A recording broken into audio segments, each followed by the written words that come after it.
دیکھیں ہمارے علماء اور ہمارے جو مجتہدین وہ اس سلسلے میں اتنے محتاط رہے ہیں کہ نہ صرف یہ کہ نمازوں کو اول وقت پڑھنا، کوئی نماز قضا نہ کرنا، بلکہ احتیاطاً اپنی قضا نمازیں پڑھنے کی بھی وصیتیں کر کے جاتے ہیں، احتیاطاً وصیت کر کے جاتے ہیں۔ باقاعدہ امام خمینی نے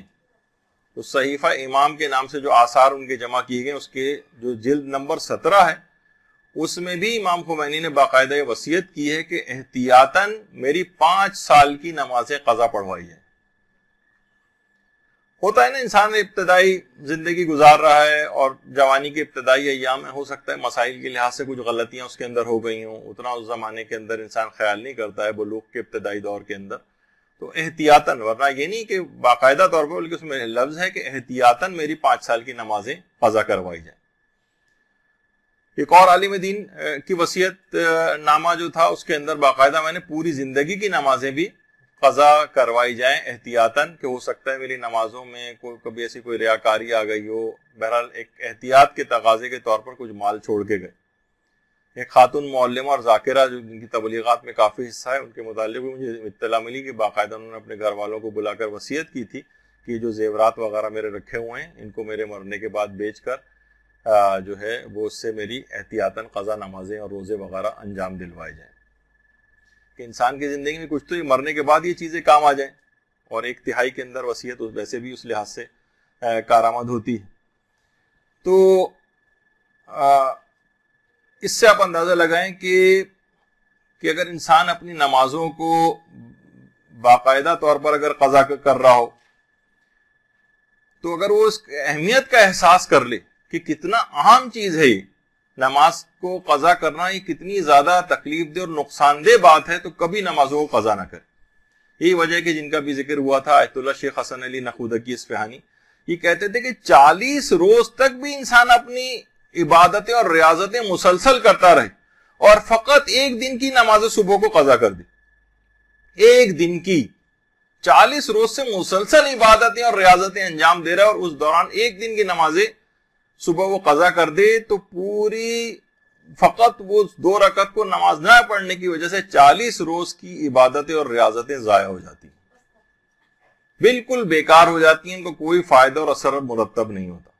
یعنی یہ ایک چھوٹا سا ایک عمل جو بظاہر لوگ کتنی آسانی کے ساتھ اس کو چھوٹا سمجھ کے کہ نماز فجر ہو، کوئی بات نہیں، آج اٹھا تو نماز فجر قضا ہو گئی، یعنی جس میں اس نے باقاعدہ طور پر کوئی وہ یعنی انتظام کر کے نہیں سویا تھا، اگر ویسے ہی سوتا رہ گیا، انتظام پورا کیا تھا، الارم لگایا تھا، لوگوں سے کہا تھا کہ اٹھا دینا، پھر کوئی ایسے صاحب ہو گیا، تو ایک الگ مسئلہ یہ آگے چل کر آئے گا یہ بھی گفتگو میں۔ تو بہرحال کہتے ہیں کہ پوری وہ 40 روز کی عبادتیں اور ریاضتیں ضائع ہو جائیں گی۔ باقاعدہ آیت اللہ فاضل لنکرانی کے دور میں کچھ علماء بیان کرتے ہیں کہ محفل میں ایک آذربائیجان سے تعلق رکھنے والا ایک 90 سال کا ایک بوڑھا آیا، اور اس نے آ کر کہا کہ ایسا جملہ کہا کہ جس پہ سارے لوگ اسے رشک بھری نگاہوں سے دیکھنے لگے۔ اس نے کہا کہ میری عمر 90 سال کی ہو چکی ہے، اور اس پورے 90 سال کی عمر میں ایک مرتبہ بھی کسی بھی وجہ سے میری ایک نماز بھی قضا نہیں ہوئی، ایک نماز بھی۔ ورنہ ہوتا ہے نا کہ انسان کوئی عذر کی وجہ سے چلے، اس نے گناہ نہیں کیا لیکن کوئی عذر پیش آ گیا تھا کہ نماز قضا ہو گئی، وہ کہہ رہے ہیں نا عذر نہ غیر عذر کوئی ایک نماز بھی 90 سال کی عمر تک میں قضا نہیں ہوئی۔ تو ایسے افراد ہیں، دیکھیے آخرت کو کمانے والے، اس سے استفادہ کرنے والے، واقعی ان کو رشک بھری نگاہوں سے انسان دیکھے گا۔ اور سخت ترین جو ادوار ہیں، بعض اوقات ہوتا ہے نا کہ ہم پہ ذرا سا سخت موقع آیا، ہسپتال میں جانا پڑ گیا، کسی رشتہ دار کی عیادت کے لیے ایک رات رکنا پڑ گیا، تو بڑے آرام کے ساتھ نمازیں قضا ہو جاتی ہیں۔ کسی سفر میں گئے نمازیں قضا ہو گئیں، پکنک پہ گئے نمازیں قضا ہو گئیں، بیماری کی وجہ سے قضا ہو گئیں۔ ملتا ہے واقعات کے اندر کہ امام خمینی کو باقاعدہ جب انقلاب نہیں آیا تھا اور اس سے پہلے جلا وطن نہیں ہوئے تھے، تو جو ایجنسیز کے جو لوگ باقاعدہ گرفتار کر کے امام خمینی کو قم سے تہران کی طرف لے جا رہے تھے۔ نماز کا وقت تھا، نماز کا وقت نکلا جا رہا تھا، تو امام خمینی نے ان سے کہا کہ تم لوگ گاڑی روک کے مجھے نماز پڑھنے کی اجازت دو۔ انہوں نے کہا نہیں، ہمیں اس کے آرڈرز نہیں ہیں، ہم آپ کو اتار نہیں سکتے گاڑی سے۔ اچھا، کہا کہ کم سے کم مجھے تم وضو کرنے کی اجازت دے دو۔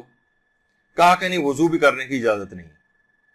اچھا کہا کہ کم سے کم گاڑی سے اترے بغیر تم ایسا کرو، دروازہ کھول دو، گاڑی روڈ کے کنارے پر روک دو جہاں مٹی پڑی ہے، میں یہاں آگے جھک کر گاڑی سے اپنے منہ کو باہر نکال کر اور تیمم کر لوں گا. بڑی مشکل سے انہوں نے اس کی اجازت دی کہ ٹھیک ہے ہم دروازہ کھولتے ہیں. گاڑی سے اترے بغیر امام خمینی نے دونوں ہاتھ مٹی پہ مار کے تیمم کیے، اور اس کے بعد پھر گاڑی پشت قبلہ یعنی قبلے کے برخلاف سمت کے اندر جا رہی تھی. امام خمینی نے کہا، فرمایا تھا کہ وہ واحد میری زندگی کی نماز تھی جو اس طرح سے میں نے تیمم کے ساتھ پڑھی اور پشت قبلہ ہو کر پڑھی. جب ممکن نہیں ہوتا قبلے کا خیال کرنا تو اس وقت اس لحاظ سے قبلہ ساقط ہو گیا تھا.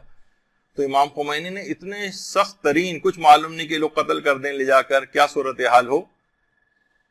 تو ظالم ترین بادشاہ اس طرح سے لے جا رہا ہے، لیکن وہ بھی نماز اتنے سخت موقع پر بھی امام خمینی نے قضا نہیں ہونے دی اور پوری کوشش کی کہ کسی بھی طریقے سے میں عام طریقے سے نماز پڑھوں. جب پاسبل نہیں ہو سکا تو جس طرح سے بھی ممکن ہوا اس نماز کو پڑھا. تو دیکھیے اس طرح سے نمازوں کی حفاظت ہوتی.